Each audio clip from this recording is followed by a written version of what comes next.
Alrighty.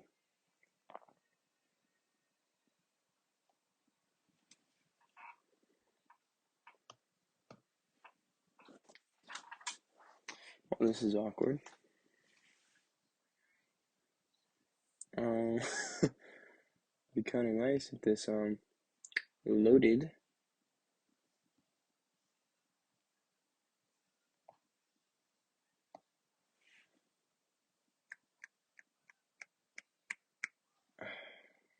Alright, here's my AP Psych Final. My name is Gonzalez. I am in period 5. So my first segment is about my first seizure. First, what is a seizure? A seizure is a burst of uncontrolled electrical activity between the brain cells, also called neurons or nerve cells, that causes temporary abnormalities in muscle tones, muscle tone and movement, stiffness, twitching, or limpnesses, behavior, sensations, and states of awareness. Seizures are not all alike. My first seizure was December 9th, 2019. I believe, along with many other neurologists that I've had, that this was due to lack of sleep and possible stress. When a seizure happens, most activity takes place in the frontal lobes. The frontal lobe is involved with speaking, muscle movement, and making judgments. All of those came into play in that morning. My memory, which is responsible for creating memories, which are stored in the hippocampus, and the hippocampus is responsible for storing memories. That morning I was struggling to speak, lacking the ability to decide what to do. Remember what happened the last night. Remember what happened the night prior, and what to do, and a few minutes later I was seizing. I stiffened up along with a bunch of other muscles. When I was transported to the hospital, I failed to use retrieval or retrieve, and this was due to me not encoding the previous night or that memory. I later realized I was getting enough good sleep, and I was constantly getting interrupted, and was only reaching REM 2, which is a state of sleep which isn't restorative. This event was significant to me because it was the beginning of something that I really hate and changed my life.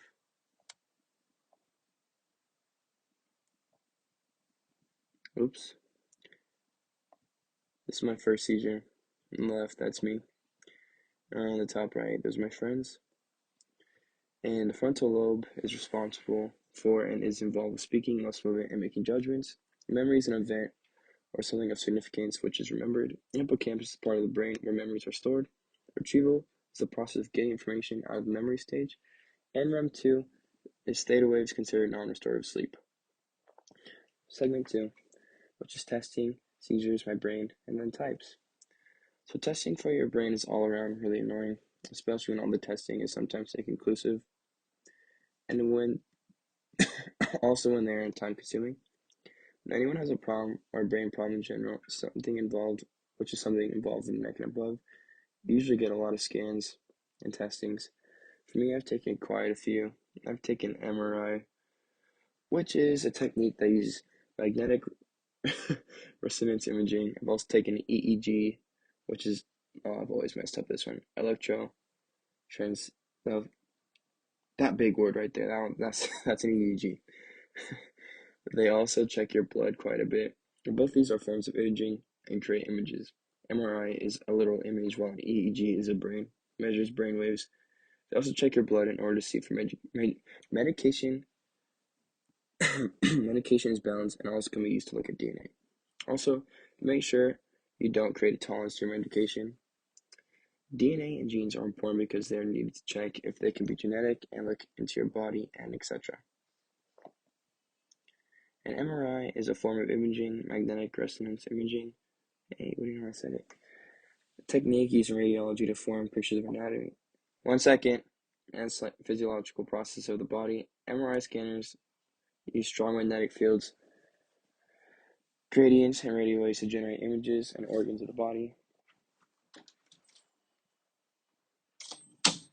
Sorry, I thought there was someone at my door. I apologize. EEG, it's that big scary word again, is a method to record an electrogram of the electrical activity on the scalp that has been shown to represent the macroscopic activity of the surface layer of the brain underneath. DNA, oh man, deoxyribonucleic acid is a molecule composed of two polynucleotide chains that coil around each other to form a double helix carrying genetic instructions for the development, functioning, and growth and reproduction of all known organisms. Genes in biology A gene is a basic unit of hereditary and sequence of nucleotides in DNA that encodes the synthesis of gene product, either RNA or protein. During gene expression, the DNA is first copied into RNA. Tolerance. The drug tolerance definition refers to the body's ability, governed by the genetic factors and adaptive changes by the body. Adaptive changes occur in response to repeated exposure to a particular drug. The result is usually loss of sensitivity to the drug. The top hand left hand corner, that's me with only EEGs and MRI, and they don't have a picture of me in the MRI because of rules. You can't have a phone in there, you know that. And that picture on the bottom is how I see the doctors when they set me up for all those things. Funny stuff. Segment 3, side effects and coping. Having seizures in itself sucks quite a bit, let alone when you haven't had one until the most important years of life, and lost so much that you love. For me, that was football, quote unquote, normal life, and being able to drive, and many more things. Medication also sucks, even though it helps, as lots of side effects that all around just suck. In the time being, I've learned about coping, which is alleviating stress using emotional, cognitive, or behavioral methods, which isn't something I hardly ever had to do until my uncle passed away from a plane crash. But those times I've coped through everything by emotional coping, which is attempting to elevate stress by avoiding or ignoring a stressor and attending to emotional needs related to one's stress. This was really hard for me. It still is. I dread it, and I've let them define me. I think about every seizure I've had every day. There's been very few days I haven't thought about them, but even then it's hard because every day and night I remember one of them by taking my medication. I often thought I deserved this, which is just the just world phenomenon, but I'm not using that here. I leave an internal locus of control occasionally, which is the perception that I control my fate.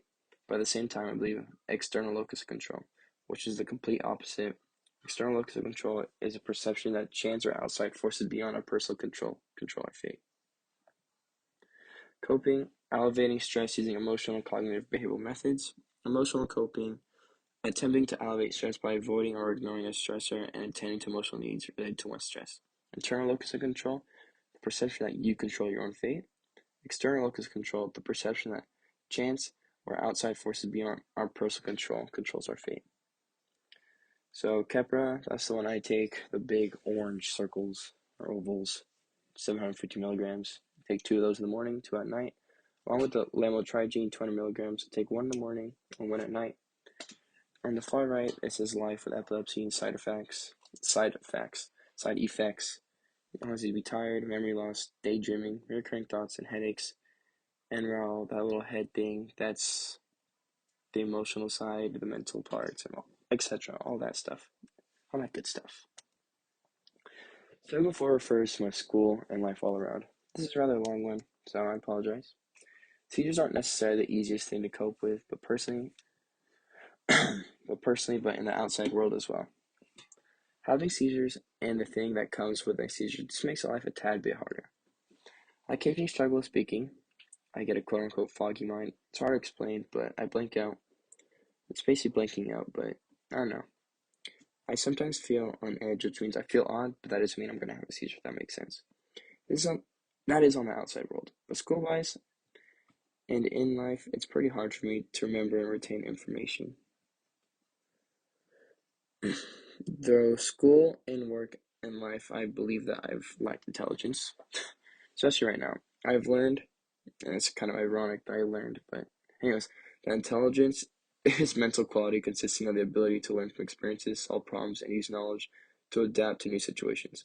While crystallized intelligence is something important, I've realized that I'm using my past experience for my first seizure, and since then to learn more and more as time goes on. While my fluid intelligence is kind of slow, when it comes to my job at handles and working on physical labor and occasionally school, I'm able to learn on the go, which helps. And one of the lessons and one of the modules, one of the headings is called Talent plus Grit equals Success. It's also something we kind of learned in football too. But it said that intelligence can help you reach goals, but it's not the same as grit. Grit is passion and perseverance in the pursuit of long-term goals. Successful people tend to be conscious, well-connected, energetic, and they practice their skills. Now I know that that was lengthy, but I've been trying to apply it to myself. I'm working on my grit, which has helped me in every way. It's not curable. Talent-wise, I believe in none. Hey, 1 second. 1 second, I'm doing something. I was in big room. I apologize if you misheard that. Didn't get my text. Anyways, talent-wise, I believe I have none. But I'm starting to convince myself that I have my own talent. And with and with me making my own grit, I believe I can grow. Prior to this, I used to think I deserved this, and that's how life went and the world went. The mindset and belief is called just world phenomenon. The tendency for people to believe the world is just and get what they get. Throughout my life, I've made quite a few friends, or at least some of the most heaven-sent people ever. Now, the norm is that people always help, but sometimes that isn't reciprocated across the world.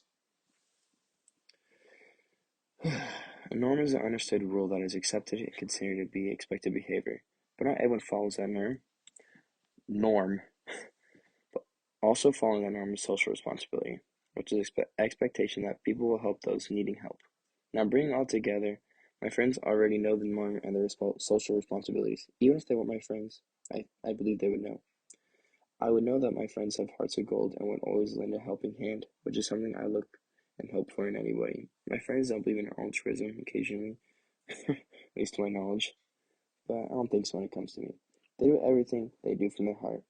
Altruism is considered an unselfish regard for the regard of others. They always help. This is considered to me my life all around because who knows what would have happened if I had a seizure alone again? Who knows what would have happened if I had a seizure at my friend's house and no one helped? My friends who I consider. My friends are the people I consider to be brothers and sisters. Who would be there for me? I don't know. I'd do without them. I believe I am friends with my brothers and sisters because of our simulators. Let me explain that. I don't believe in friends. I believe in brothers and sisters because I only create type relationships like that. Which I'm about to explain, ding dong. Anyways, so I believe I'm friends with my brothers and sisters because of our similarities. In those similarities, a companionate love is formed. Similarities and commonalities in two people, and companion love is deep love, attachment encourages trust, and love is intertwined. These people are positive people in my life. While all this may be random, but this is something important to my life, and I generally love my friends and family. Not because they do the norms or follow altruism, or because they're social responsibilities, because I haven't had people in my life like this before. I truly love these people. I don't know where I'd be without them. School and life all around. Intelligence is mental quality consisting of the ability to learn from experiences, solve problems, and use the knowledge to adapt to new situations. Talent plus grit equals success. Intelligence can help you reach goals, but not the same as grit. It's basically passion and perseverance in the pursuit of long-term goals. Successful people tend to be conscious, well-connected, energetic, and practice their skills. Crystallized intelligence is knowledge accumulated over time, and verbal skills tends to increase with age. Fluid skill intelligence is our ability to reason speedily, abstractly, tends to decrease during late adulthood. Norm, an understood rule that is accepted and expected behavior. Just world phenomenon, the tendency for people to believe the world is just and they deserve what they get. Social responsibility is an expectation that people will help those needing help. Altruism, unselfish regard for the welfare of others. Similarities, well things that are common in other persons and all around. Companionate love, deep love attachment, courage is trust, and love is intertwined. Positive support. So in the bottom left hand picture, that was actually recently. It was last month. My friends came to surprise me because there's Epilepsy Awareness Month. In the middle, that's a poster they made me. I have it hanging on my wall. On the right, that was during my first and second seizure. First and second. It's during my first seizure. They're all there for me to surprise me again. I really am blessed. My goodness.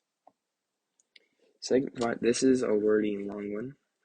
Segment 5 speaks about how my life is now, my personality, and etc. Now that I am where I am, I'm going to realize and that I've always knew that something was going to happen. That is considered hindsight bias, but for every seizure I've had, I always tell myself I knew it that was going to happen, but sometimes I'm wrong, other times, oh, typo, sometimes I'm wrong and other times I'm wrong. So, I guess that's true sometimes, but sometimes I'm right and sometimes I'm wrong. Through my seizures, I developed more curiosity to learn more, always wanting more, I suppose. Although this, although all through this, I've become aware of humility. And that's something I've become to be okay with. Curiosity is passion to explore and understand Speaking of which, I must take my pills now. So you get to hear that live. Curiosity is a passion to explore and understand without mistakes or being misled, while humility is an awareness of one's vulnerability to error and openness to surprises and new perspectives. These are important in my journey of learning about seizures, life, and school because without those two traits, we'd be nowhere, and I want to go somewhere. To some degree, maybe one moment.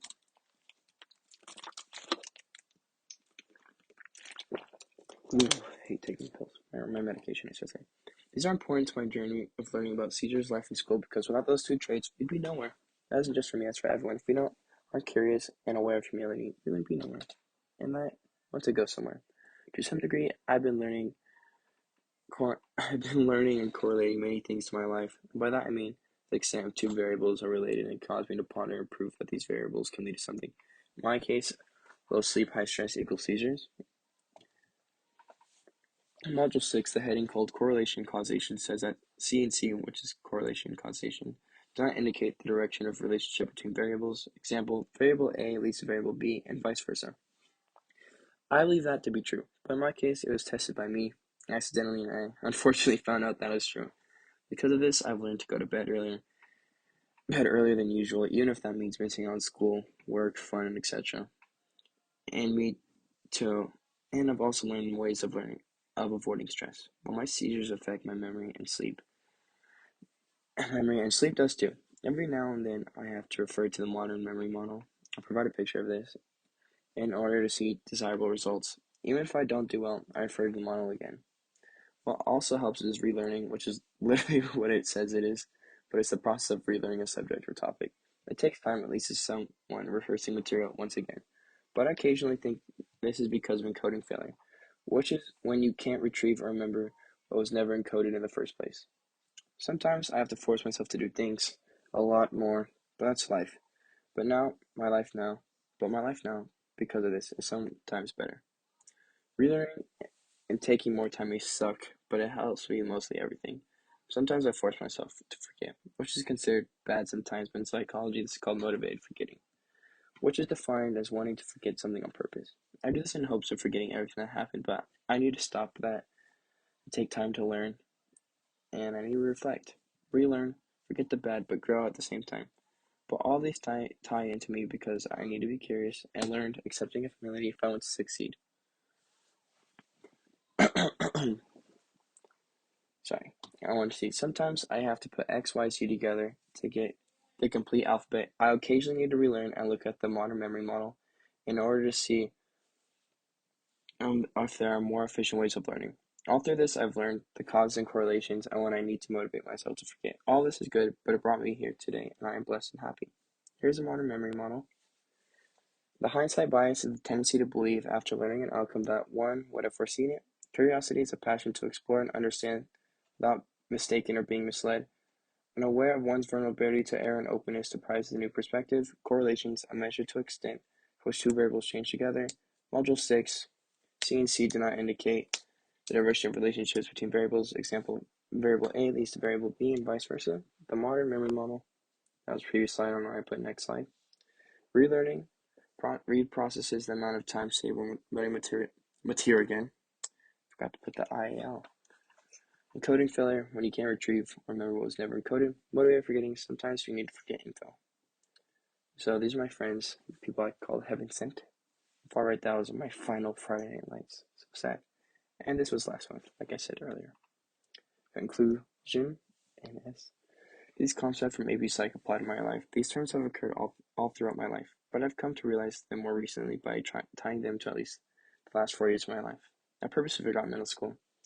That's for personal reasons, but maybe it's for the better. I don't know.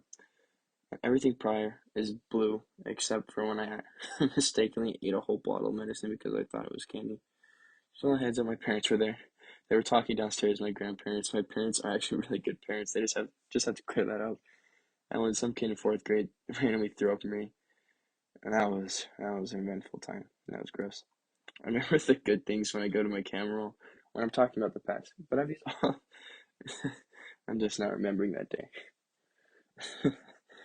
I've used all this to focus on my seizures, who I am. I base all this from my seizures purposely. I did something. Oh my god. Ugh. I did so because I want to learn more and show that I've applied this to my personal life and more. Also because my seizures affect my life the most. And maybe who I am right now. Oh, excuse me. I've used this knowledge to learn more about myself and my seizures, which has proven to work. But I realized that I need to get more NRM3 RAM and get deep sleep in. Those delta waves are important. I can seriously, but it's all seriousness. This knowledge can help me navigate my way through life. I do this because I want to know more about myself. Oh my goodness. Know more about people, the brain, human life, and know how to address certain situations. Uh, thank you.